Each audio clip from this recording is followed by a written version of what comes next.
My name is Sneha Agrawal. I'm the project manager at Banking Frontiers. So we are going to release a special issue of the magazine for the International Women's Day, that is on 8th March. So for the cover story of that, we are interviewing about 50 women where we'll see the different aspects in their professional and personal life that help them success. Here we have Ashima ma'am from HDFC Bank, and so she'll be talking about the habits. So let's start. Okay, so the first question is, what habits do you see making a big contribution to your professional success? I think habits, I'm not sure, but it's like personality traits, the ability to work hard, the ability for perseverance. I think that would be the two things that I would think. In terms of habit, I think what I would classify as a habit is to kind of, since we're in a service industry, one of the things that I've learned and it's become a habit is one is, of course, punctuality. And the other one is also to stick to commitments. If you're committing something to a customer or, asking something of a customer, to keep that commitment. I would say these are the habits that has kind of helped me at least. Which of those habits were developed on earlier in life and which came later? I think that's easy enough. I think something that was ingrained into us as children was always hard work. And to be honest to yourself, that was something that was ingrained. So I don't even think it was a habit. It was that the way we were brought up. And one of the things that came not later, but in the early part of the work life, because obviously you work out of college or whatever, and you start your career, and it's not something that you learn along the way. But that's where I learned time management and the ability to kind of keep commitment. So those things were learned as we started our career, and we realized that that was important to keep managing your time, because obviously you've got limited number of hours, working hours, and especially as a woman, you have limited working hours, so you have to be efficient in your time. Those are the habits I would say have come along the way. So what new habits would you like to develop in the near future? I think given I'll speak for the current situation. I think the new habit we all seriously, in fact, all of us seriously need to learn is how to respect each other's time. I think one thing this work from home and COVID has thrown out of the window is the very strict 9 to 5:30 kind of job thing, because now we have no concern for Saturdays, Sundays, and people's timings, etc. That's something we need to learn, because it's not something, it's new to us. Please narrate a couple of incidents when habits have helped you during tough times in your professional career.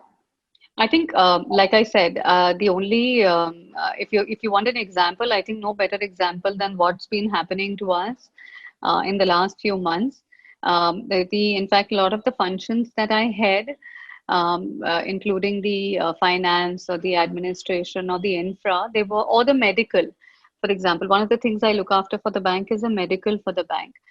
Every one of my jobs was right at the forefront of managing the COVID situation, be it like, shutting down the office, opening the office, sanitizing, taking care of employee health, employee family health.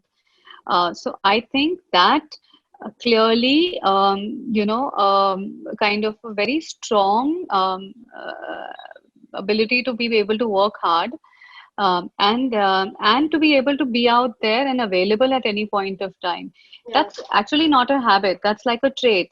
And that's something I've consciously done. In fact, the last 11 months have been a complete, crazy time for everyone, I'm sure. But when we started working and when we started trying to understand how do we handle this, because we had to shut down one day, and how to handle this, I think everything that we had learned in the last, at least I have learned in the last came to the fore, and the ability to be very, very compassionate. I would get calls at, 12, 1 in the night saying, my wife is unwell, somebody is unwell. If I was the kind of person who was not willing to take those calls, things wouldn't have been possible. Yeah. So I think some of those habits, and I'm not saying it's only me, came together in this time of crisis and put our heads together and made everything work. Now, of course, it's like, sounds like we are all used to it, but it was tough time. That was one of the things that's immediately coming to mind. Along the way, there would have been a lot of micro crises that would have happened. but nothing as major as what we are facing professionally right now. Do your habits help you continually or only during tough times? See, the habits that you're talking about, Sneha, is not something that I can switch on or switch off. Yeah. I mean, some of these are things that are, like I said, I started off by saying, I think they're personality traits. These are something that they may have started as a habit. They may have started as, let me consciously manage my time. Yeah. But then over a time, it's become ingrained. So it's not a switch on, switch off. So it's a continuous process. I don't think, but yes, a particular trait will come forward much more, will be a more dominant trait at a particular point of time. You know, if I wasn't hardworking, I would have literally shut my iPad, laptop, everything at, 6 in the evening in the early times of even the COVID crisis and said, chuck it. But that's not me. I mean, I would still, till the last thing is sorted or my to-do list for the day is ended. Sometimes I don't know if it's a negative thing, but till my to-do list is done for the day, sometimes I feel like, I can't sleep. Can you recommend any habit that are particularly relevant for women? Wow, lots. I think one of the things that the women need to learn, very important, and I speak for myself as well, is thinking of themselves also. I don't know if you're married, Sneha. I don't know if you are not. So maybe, whenever you do get married or you have kids or whatever, you realize that your focus shifts to the family. And very often, the time that you have for yourself gets very limited. I think as women, as senior women, and we have high pressure jobs, we need to make a conscious effort to keep that time for ourselves. I say it a lot, and I'm guilty of not being able to do it currently, so definitely not, but otherwise also you have to extract that time. That's a habit you must inculcate, and to focus on your own physical well-being and health.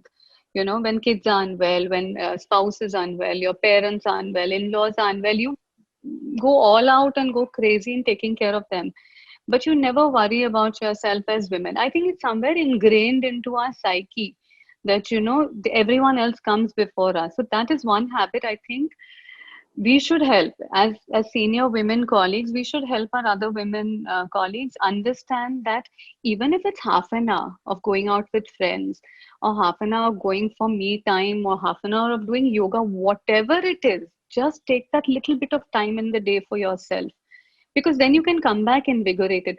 That's one habit without question every woman needs to learn, because every woman I come across seems to say, मेरे पास तो time ही नहीं है.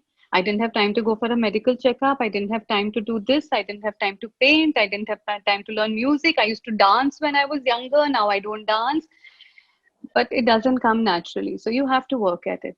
Which books, according to you, are a must read for younger women? For younger women, I Yeah. think there are some of the books for women, Michelle Obama's Becoming. That's a lovely book because she talks about her struggles. She talks about not just about being the first wife, the first lady, but she also talks about her struggle for, through and through. That's a very interesting book.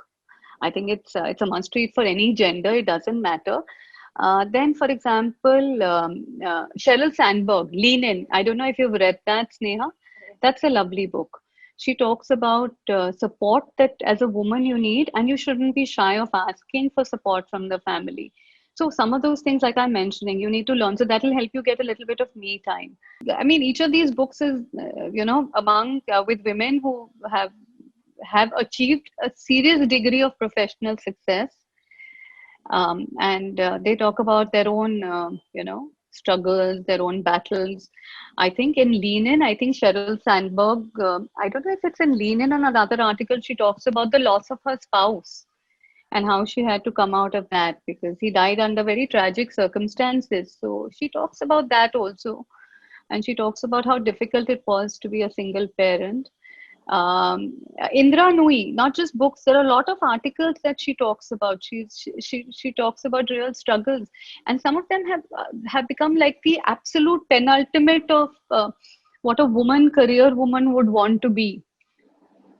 So I think, yeah, all of them for you to read now. I'm not saying that I'm not for a second saying that any of these women are like the role model. Yes, they are very. It's indeed very nice to read about them, but I think the way they come across is very, very good. Thank Bye. you. Wow.